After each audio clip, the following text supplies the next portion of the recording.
Welcome to another edition of Hashtag Finance. Today I'm here with Omar Khan, VP of Public Affairs with H&K, Hill+Knowlton.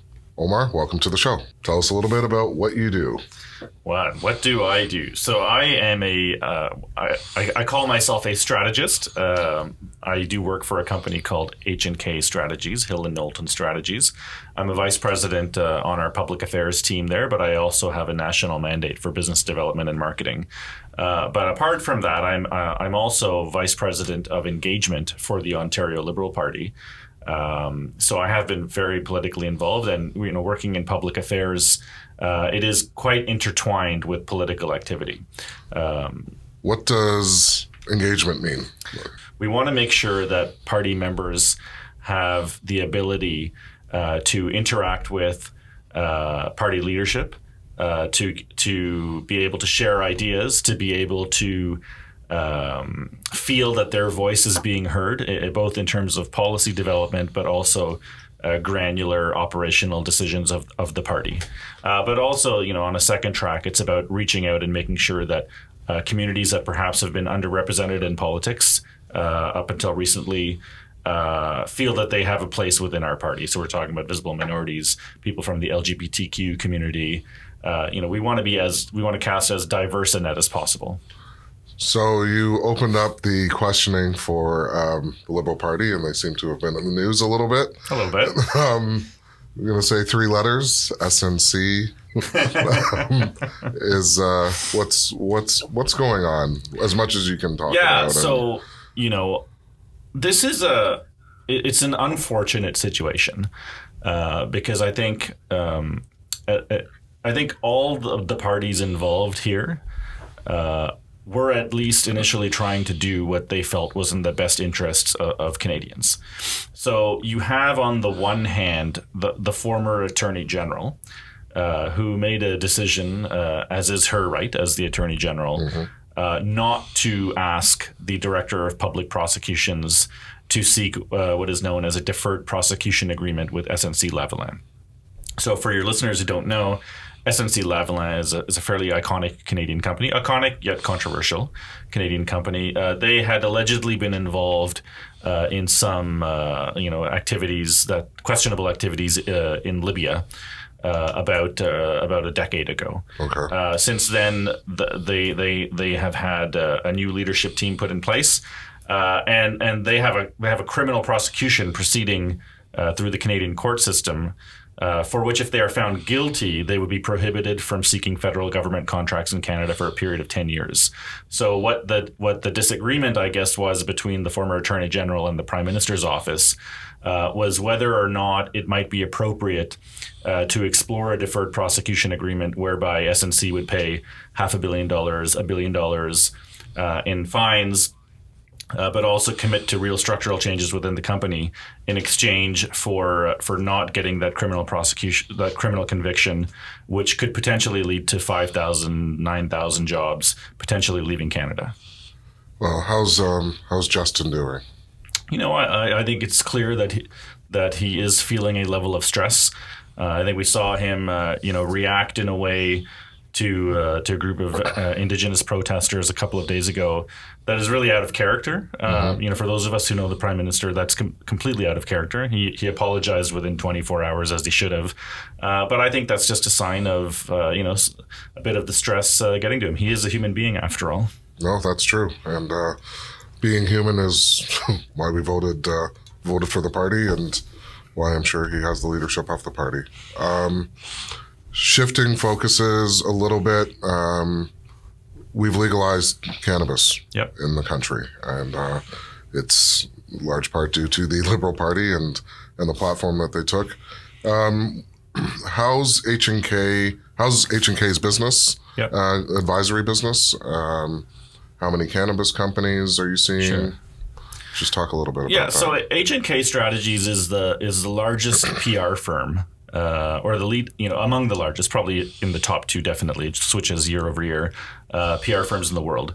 In Canada, we work in public relations, corporate communications, consumer marketing, and public affairs. And public affairs is essentially communications campaigns and advocacy directed at government. So, in terms of our cannabis practice, we've been working, in the medical cannabis space for about a decade now. The practice really started to blow up and expand rapidly after the release of the Federal Task Force report on recreational legalization in 2016. So since then, we've had, I think, over 50 individual mandates and about $5 million in total fees. So for our company, it's been in an era where clients in the natural resources space, that type of activity has declined a little bit. It's helped cushion that blow for us, and has been quite a lucrative business for us. Walk me through a little bit. So I'm XYZ company. Yeah. I need some PR. I need some strategy. I need some help. Yeah. I call up Omar. How does it work? Yeah, so we get calls from companies all over the broader cannabis space and industry. Sorry to interrupt. Is it just Canadian or U.S. or? No, we work with companies in the U.S. We actually work with a company out of Colombia right now. Oh, nice. And sometimes they will call us up, and it'll be somebody looking to get their production license. And they will say, look, can you just have some of your experts review the license for us? We have people who worked in the medical cannabis branch at Health Canada in the Office for Medical Cannabis. So they bring a certain level of expertise. So sometimes it's a simple review. Sometimes it's, can you write it for us? Sometimes it's, look, we have this issue around pesticide control with Agriculture Canada. Can you help us with that? And more and more recently, we're getting a lot of inquiries and business from LPs looking to really establish a unique market presence. So we have a heavily regulated marketing and advertising regime around cannabis use. What the brown bag? No, so you really have to, if you're looking to develop a niche market for yourself, you're competing with about 200 LPs right now. You really have to think outside of the box. So we have a dedicated team within H&K of marketing communications professionals that pretty much just work within the cannabis space to help LPs really figure out what their niche is and then develop it. I had the pleasure of attending your breakfast seminar with the former president of the Ontario Cannabis Stores last summer, and one of the issues that came around was branding. And you just made a little joke about the brown paper bag and where that's going. And they said it would be more advisable to take it slow, see how the industry shapes up, and then start expanding those branding categories. Yeah. Some Canadian companies feel that U.S. companies have an advantage because you go to Las Vegas and you see the flying orbs, the orb show, the wrap around the taxis, the wiggly tall guy on top of a building. Yeah. There's that, and then there's the brown bag.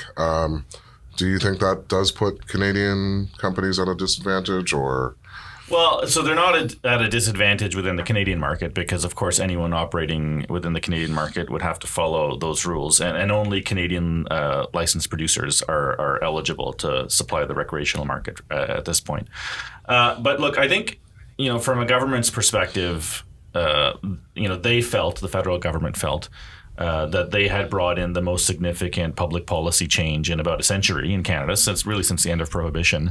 And it was incumbent upon them to take it slow from a public health perspective, public health and a public safety perspective.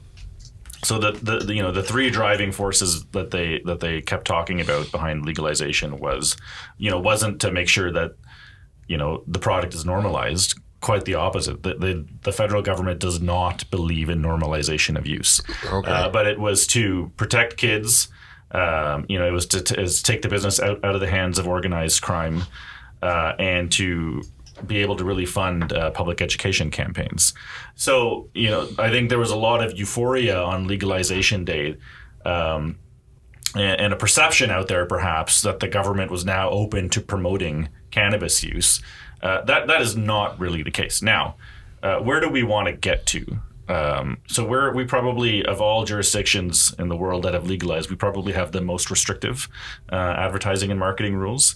That, in the long run, is not sustainable if you are looking to crack down on the black market, because what you need to be able to do is allow legal brands to be able to differentiate themselves and build market awareness so that people choose to use them rather than going down the street and getting illicit product. So do we need the flying orb shows and the, what we see in Las Vegas? Probably not, but I think there's a happy middle ground that we can get to within a couple of years that allows LPs to responsibly market to adults in a way that isn't as restrictive as it is today. Basically today... Well, everyone talks about the LCBO, and you walk in and... Yeah, wine bottle's a wine bottle. And right now, if you're an LP, the only paid advertising you can do must be in a completely age-gated environment. So I guess an R-rated movie would work, or the bathroom of a bar would work. But it has to be educationally focused. You cannot promote a lifestyle. So I see some of these ads, and they're really borderline. And I've noticed a couple of weeks ago, Health Canada actually sent a warning letter to every single LP in Ontario, basically warning them about some of these marketing practices like music festivals and whatnot. Well, they're gonna push the boundaries. Paid advertising has to have an educational focus to it. This leads to our next area. I'm just gonna say a number, and it's 25. Well, it's not going to be 25. I can guarantee you that. At least not by April 1st. I've been reading a lot about it. The lottery system. You've been quite vocal. There's a lot of people that said we shouldn't have done it. This was wrong, and you have a different opinion, and perhaps you can share that with our... Well, lo and behold, the vice president of the Ontario Liberal Party is going to express some sympathy for the Ford government. Once they made a decision that because of a supply shortage, they had to limit the amount of stores as of April 1st to 25 or lower. Let's leave aside the argument on whether or not there is a supply shortage. The federal government says there isn't. Most provinces say that there is. But once they decided that it's going to be 25 or fewer, it's very hard. It would have been very difficult for them not to do a lottery system because the licenses were so highly sought after and there were so few of them that even a perception of favoritism is not something that would have been sustainable for the government. Now, moving forward, I think they need to move very quickly as the supply situation improves to move back towards a merit-based application system and an open licensing system. One of the reasons we're not going to have 25 stores actually open on the 1st is because, probably a third to half of those license winners really had no retail experience, no cannabis or no retail experience. So it's been tough for them to get up and running. The penalties seem quite punitive. If you don't open in the first week, it's, I think, 12.5 grand. If you don't open by the end of the month, it's $50K. You lose your $50K deposit. Some of these licenses are valued in the millions of dollars now, right? So if you're going to lose, for sure, I don't think anyone is on purpose trying to delay, but I think part of the reason that so many of these licensees have sought out partnership agreements have hired as consultants companies like Alcanna or Fire and Flower who actually have experience in the retail space is because the winners just didn't have any experience. They didn't know what to do. Wow. How would you change? Would you change the process? Yeah, I think it needs to, once the supply situation resolves itself, which it will in a few months, it needs to move to a merit-based selection process. So what we had in the first round was essentially if you could pay the money, you didn't have a criminal record, or you could, if you couldn't pay the money, if you could produce like a letter of credit, you're in. That's it. It didn't matter, if you've run a store before, like none of that mattered. I think we need to move more to a system where we're selecting people who have expertise in the space, because at the end of the day, consumers will be better served if they're buying product from people who know what they're doing. I don't know if you're able to speak to this, but the Ontario cannabis stores, there's been a bit of a firestorm in the media, a lot of negative press with them. They have a huge task, like you said. It's changing an industry that's been not allowed or not around for 100 years. They should hire you if they haven't already. But what's your insight? Do you have any insight into their operations? So, I do feel a certain amount of sympathy, and here's why. So one, like I said, this is the biggest, public policy change in a century in our country.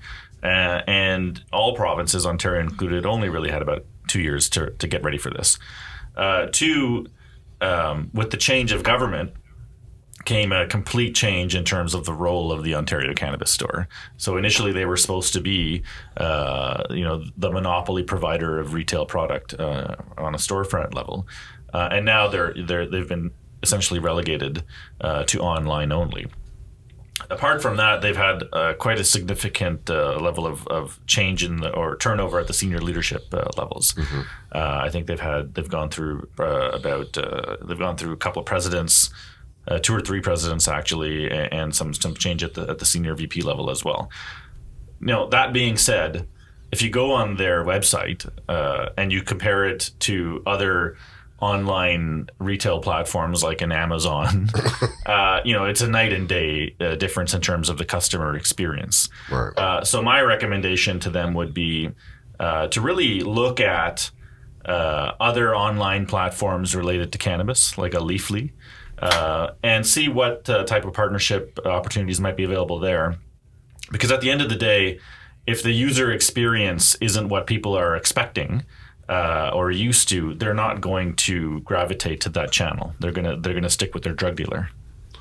And speaking of drug dealers and moving out of the black market, we want to do that. And there's people that believe, because of this delay and because there won't be 25 stores open, because of the pricing at the Ontario cannabis stores, that we are in fact pushing people back towards the black market.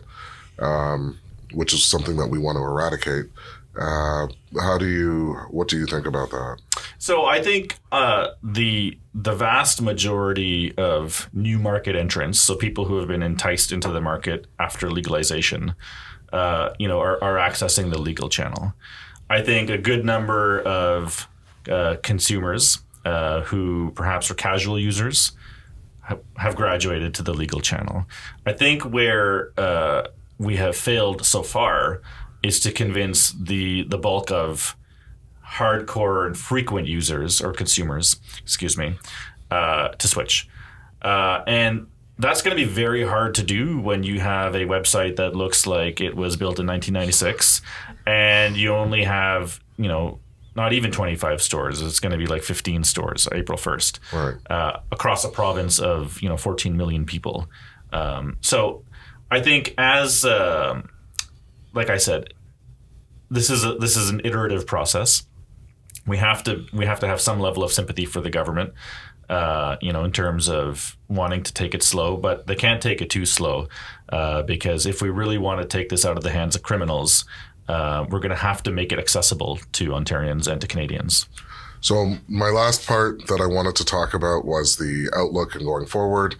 A lot of people are talking about edibles, mm-hmm, beverage infused products, things of that nature.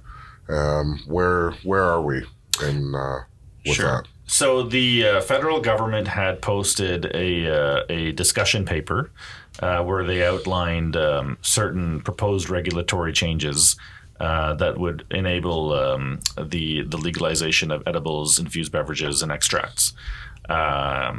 That under the Cannabis Act, those regs have to be in place, I believe by October 17th, mm-hmm, 16th or the 17th, 2019. I suspect they will be in place sooner than that. I would actually suspect the government will want to get these done over the course of the summer, to avoid cannabis really being a hot political potato in the next federal election. Do you think they can do it? Which will be in October. Do you think it can be done by the summer? I think it's possible. Okay. You know, the discussion paper was posted for a comment period of about 60 days. That is now closed. Mm-hmm. I don't know how many comments. I don't know how many submissions they've received. You know, I think our company did about 5 or 6 of them for different clients.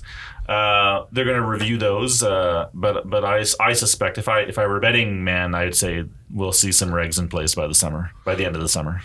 Well, thank you very much, Omar. This has been another episode of #Finance. I'm your host, Barrington Miller, and today's guest was Omar Khan from H&K. Hi, it's Grace from the CFC reminding you to make sure to follow us on social media for the latest updates on our listed companies as well as new listing alerts. For more in-depth content, be sure to pick up our free quarterly magazine, Public Entrepreneur, available online at thecfc.com.